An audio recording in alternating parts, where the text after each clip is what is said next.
Even when the teacher repeats over and over again, now pay attention, okay, stop talking, okay, look at the screen, or listen to me.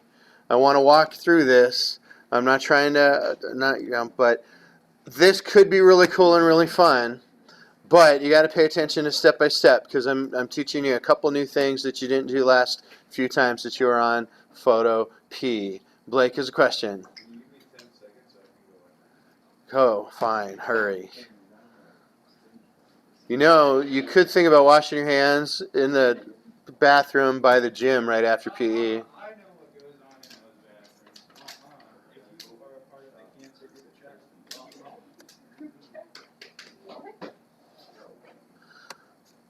I don't know what the cancer group chat has to do with bacteria in gymnasium bathrooms or PE locker rooms, but la-di-da. I don't know that I'm going to give him the whole 10 seconds because I'm recording already. I want to get going. Okay, so Danielle, as I said, are you watching? Are you listening? Okay. So everybody got directions on Schoology in the event that you need it. But here are the steps, and it's just as well that I couldn't start telling you yesterday as there were only a minute and a half before the bell rang because I started getting the steps wrong. So first thing you do, should not take an entire 45-minute class period. But you know what? I know indecision happens, so it could take half a class period. I want you to think about a quote, or try and find a quote that means something to you. Maybe it's from a song, maybe it's from a book, maybe it's from a poem, maybe it's some celebrity or athlete that you know, maybe it's an artist or a politician or a historical figure that you admire, you know, whatever. The thing about it is it shouldn't be too long. You don't want a whole paragraph or multiple sentences, but it can't necessarily be too short either. If it's only 2-3 words, that's not necessarily going to work for you either. So here I have a quote from famous painter Mark Rothko. He says that art is an adventure into an unknown world which can be explored only by those willing to take risks. So I find the quote. Okay, maybe you leave the tab open because, to be honest, you can go ahead and type in said quote, right? But whatever your default is, you know, not usually going to be Acme. I chose Acme for another project I was working on. But it might be like 24 point or something, not real big. I'm sorry, ladies. You got to listen. Okay? So once you get your whole quote in, not only are you probably going to want to make it bigger, okay, but you're also going to want to choose another font. That's real important. There's a couple of people that didn't do that until last minute, like they didn't catch it, that was the part of the assignment last time. Choose a font that you feel reflects the concept, the idea, the meaning of that quote, sentiment, the spirit of it.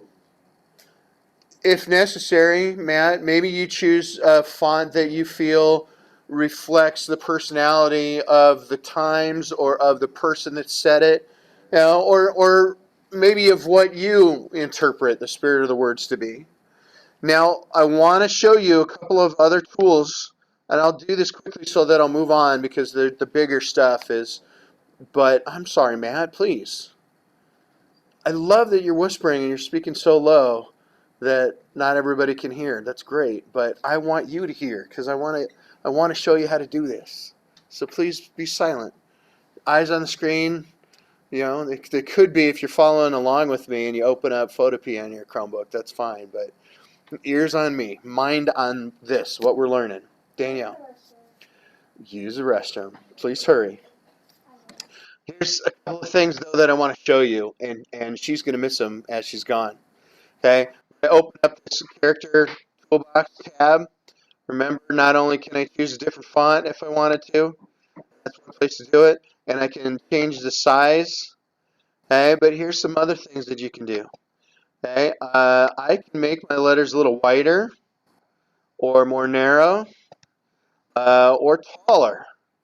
All of this is going to be useful for filling the space. you don't want your type to look ridiculous, especially if it's a pretty serious quote.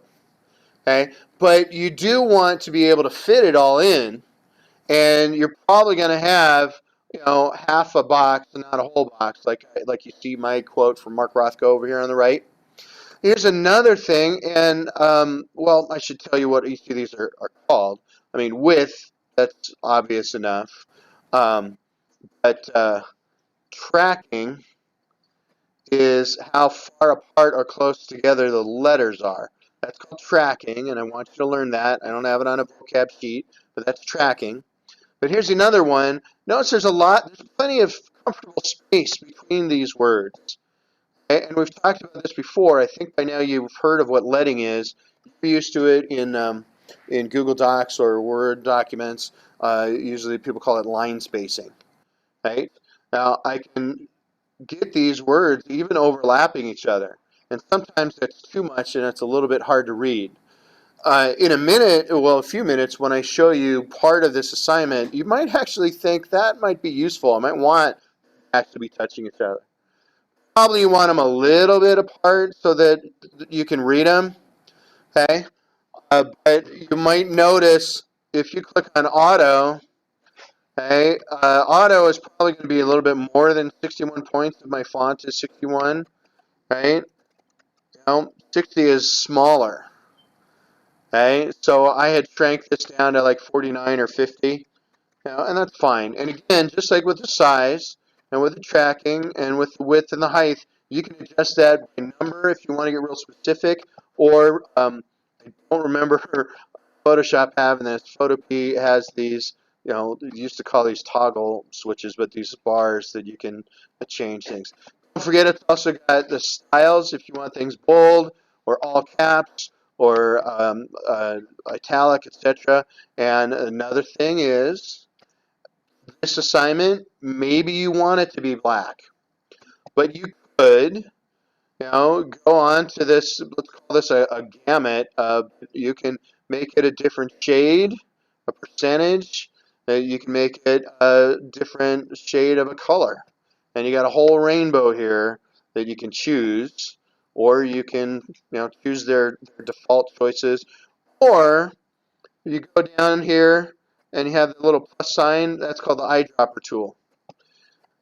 That might come in handy in a little bit here, because here's the next thing that you'll do. Okay, I'm going to get rid of this layer. I don't need it because I already have my code all figured out. I had to make adventure and explored. I had to change the tracking on those so those words are a little tighter together. I did change the whole thing with the leading. You might even have to do a force return, and that means either you hit enter or you hit shift enter, so that instead of it naturally having line breaks, you decide where the line breaks are. All of that is stuff that you may want to do. Once you've got it where you want it, which you won't have until you get the picture in, but once you do, here's something that you will want to do. And I'm recording this because I'll bet some of you have tuned me out because I'm so boring. Okay, here you go. You drag your quote. Now let me move, or at least see if I can hide my zoom controls there. Remember, don't drag it to the trash can, but drag it to the new layer button, which looks like a little post-it note. Okay, save your original, because if you make a mistake or there's something you want to go back and change, you want to have that. So don't get rid of it, but oops, the eyeball so it unpreviews it. Choose the new one, okay, and go up to Layer and Rastersize. So here's what it means. In Photoshop and in our program Photopea, raster means that it's no longer considered text. Now it's considered an image. And the Rastersize, it makes a bitmap of it. If I zoom super far in, maybe you can see the pixels, that map. But basically, it's now an image. Okay. So I can no longer go in and change words or fix the spelling.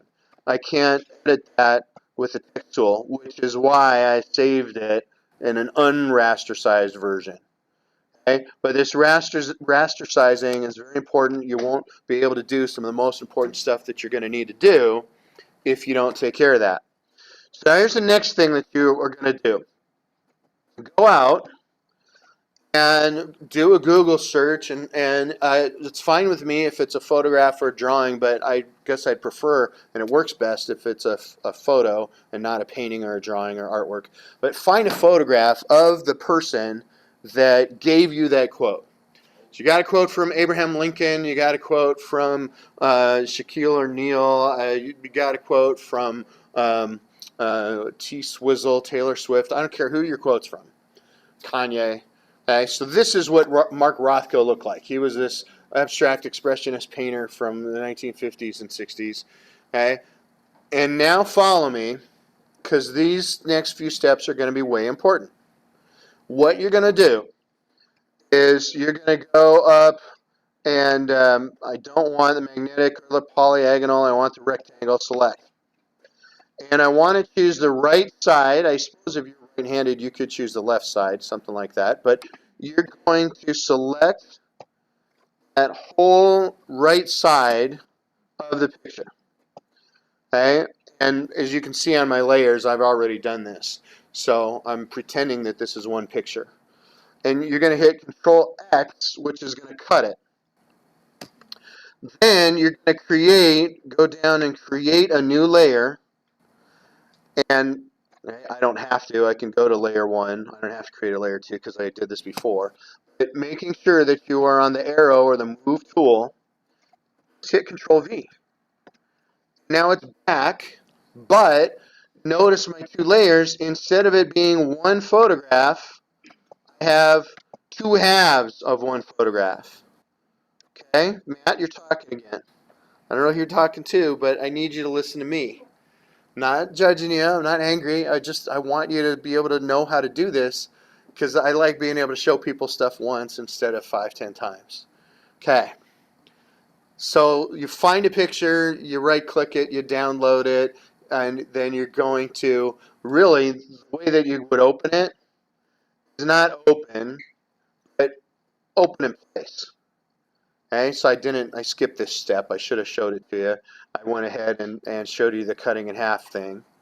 But because you don't want to open it in a separate document and then copy and paste it into this document, okay, I'll just use this cactus here instead of Mark Rothko. But if you go to, it's under File, Open, and Place, and you're going to be able to place any picture that you want. So I don't need that cactus there. Sorry if that's confusing because I skipped that step. But real important, half of it, cut it in half. Now comes the fun part. You ready for the fun part? Smart ass. Thanks, Sally. Oh my gosh. Smart Alec. Please don't get me fired. I'm going to have to bleep that if I want to post this on since I'm recording it. Smart Alec.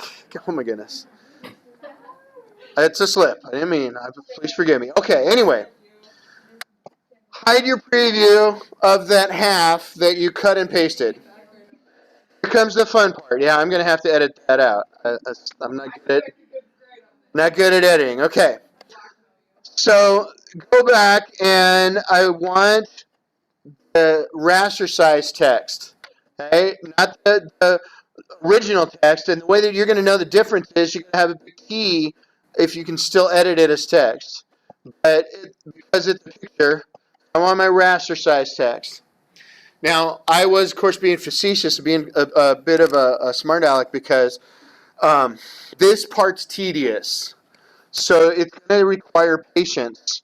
Although you're also going to see in a second why you might have wanted to actually make all your text touch. Okay, here's why. Because now we're going to go over to the Magic Wand tool. And I got to make sure I'm on the right layer. Make sure that you're on your text layer and not the photo layer or some other layer. But when you hover, let's see if I don't feather, if that's going to help me out here. And I think I should have a good tolerance. If I hold down Shift, I'm not sure what your I'll bet that 1 or 2 might be the feathering, and I'm not sure what your tolerance is, but these numbers here, tolerance and feather, but it should be, oh, there, good. So I selected the whole word art, and the reason it was able to do that is because my R and my T are touching. Hold down Shift, and now I select that whole word, and now I select this whole word. And you're probably going to make a mistake. I should probably show you what it's like when you make the mistake.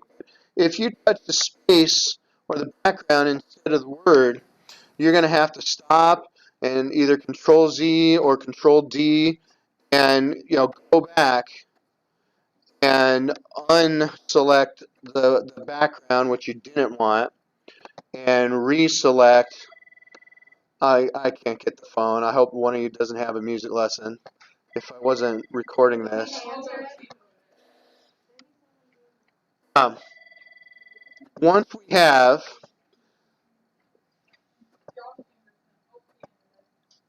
the whole quote selected, and like I said, I'm really having a lot of luck. Notice I have to go over to my navigator to be able to scroll down because I'm zoomed in so big that I see the whole thing. I'm having some good luck here. You probably aren't going to have this much luck the first round, but your goal is, and you can see on the smartboard now, maybe when I have all those little dancing ants, I have my whole quote selected. Okay? Now, watch carefully because this is tricky. I would probably do this a different way on Photoshop. On Photoshop, I have a little more practice and I know how to place into, which is I choose a picture and I can place it into what I've got selected. I don't really have that here, so here's what I'm going to do. Watch. Okay, Blake, Kennedy, you got to watch because this part is relatively simple, but it's also easy to get lost. I am going to take that right side and I'm going to make a copy of it.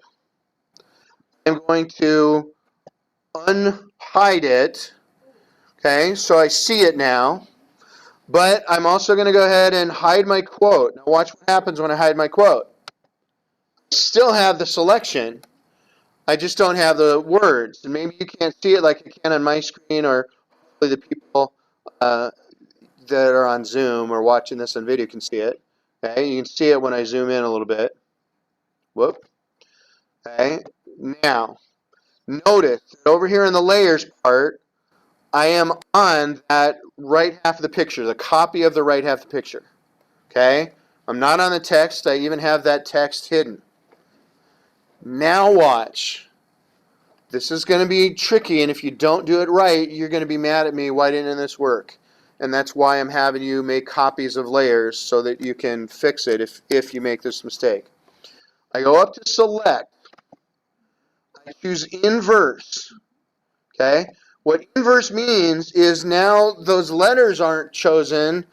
All the empty space and negative space around those letters are chosen. Now I'm going to hit backspace, or I think on your Chromebooks it's backspace, but on another computer it would be delete. Okay? And watch. That whole backspace that was picture is gone. Now I hit Control D so I don't have any selected. And what I may choose to do now, some of this doesn't show up, right? So it might be that I want something else in my background. Maybe what you might want is to create a whole new layer. Make sure that layer is all the way on the bottom. And probably you're going to want it to be white. So you hit the arrows here to reverse these. And then you go up and find your paint bucket. And you just paint it white. Now I lost a lot of my white, right? So I choose my copy or my layer that has those words, and I go to Effects, and maybe if I give it a drop shadow, and that might depend on how wide my drop shadow is or what angle it's going to. Maybe I want it closer to words and not so far behind. Maybe I want to spread it out a little bit. Yeah, I think that's kind of cool. That's legible. You don't have to do drop shadow if you don't have white like me. Maybe you do outer glow. Maybe you do put a stroke around them. And if you're doing that, you want to make sure that the stroke is, black. Probably one instead of three is good. Okay, so now hopefully it's a little more legible. You may not need to do any of these special effects if you've got, you don't have white background like I did in my picture of Rothko. You may not have to do any effects to make that text readable. Cool things you can do, however, okay, and notice that's the layer I'm on. I can come over here and there are some darkroom tools, like a burn tool. Burn tool can make things a little bit, a little darker. So if I go over some of these parts of his face, they're going to turn out, or I'll be able to see him better, right? Like his glasses or what have you. Likewise, I can do just the opposite. This is the dodge tool, and my brush is really small. I don't want it hard. I want it soft. I can do that if I thought his hat was too black. I can lighten things up, or by his neck, but really cool stuff is going to happen then because, like, look at that tweed on his jacket. It's filling up some of my words. Now, almost done. Okay, whoops. So I'm almost done. Then you can get started. Some of you, maybe it's okay if you started searching for quotes and pictures already. I'm all right with that. But the great thing is, go back to the arrow tool. Maybe I want a little less space between quote and the left-hand photo. Now, I can just nudge it and move it over a little bit. I don't want to do that too much because it's going to distort or skew the picture. Another thing that I could have done, instead of having those special effects, again, you don't have to do this because yours might be an athlete or a poet or a novelist or a singer. Since mine happens to be a painter, I went ahead and I found one of his paintings. Now, one reason to not do this is look how busy it gets and how hard it is to read. But maybe that would look better if I deleted out the background on that other side. Okay. But, now, let's see if there's anything else I want to show you. Oh, only this. And that is, remember, if it takes you more than one day to do this, and it might, because I said it might take half class period to find a quote, and it might take 15, 20 minutes to find a decent picture that you like. And you might mess up on selecting the text. I understand it's, you're still kind of newbies to Photopea, so it may take you a while. Remember, one thing that you want to do is you go up to this tab, and you can name it. There you go. I would, instead of Rothko quote, I'd put your name, then quote. That's the assignment. Okay. And then, again, save as a Photoshop document or PSD if you're going to work on it again the next day. Okay. If, let me put my top shadow back in there because I thought that was better. If you think you're done, remember, then you go to export as, and you can choose JPEG, but probably the best one is to choose as PNG. And that is what you're going to upload to Artsonia when you're done. You go down here, check your sizes if you want, hit save, and that's it. Got any questions? A lot of them, but I'll ask them on the way. Okay, so even though I said I like to explain things once and not dozens of times, I'm here and I will re-explain and I will coach you through it, and I got to do something to my settings so that Photoshop doesn't open every time I save a ping. But since I don't have our two people who are supposed to be Zooming, probably because they're sick or something, I am going to go ahead and close my Zoom and stop recording. And eventually today, maybe I can edit out my discrepancy there, my one word I didn't mean to say. And again, please don't get me fired. It slipped. Okay, sir. Okay. Glad you asked that. No, I'm glad you asked that before. Okay, so again, you're going to go to File and Open and Place. I mean, you can go to Open, but it's a lot more work. If you go to Open and Place, and then you find where you saved your picture, whether it's in Downloads or whether it's in your Google Drive. One reason why it's taking me so long here is because Photoshop is about to open and intrude. But you go to Open and Place, and this time maybe I'll do this picture of, I think these are kids in Nashville on the trip. No, the kid's working on the play. Okay, and if you don't remember this from previous, hold Shift and you can enlarge it or move it or shrink it. You know, and if that's not the picture you want, like in my case, it's definitely not the picture that I want, I can get rid of it. It could be, check your layers. It might be that your picture is behind everything else. Okay, think you got it? Awesome.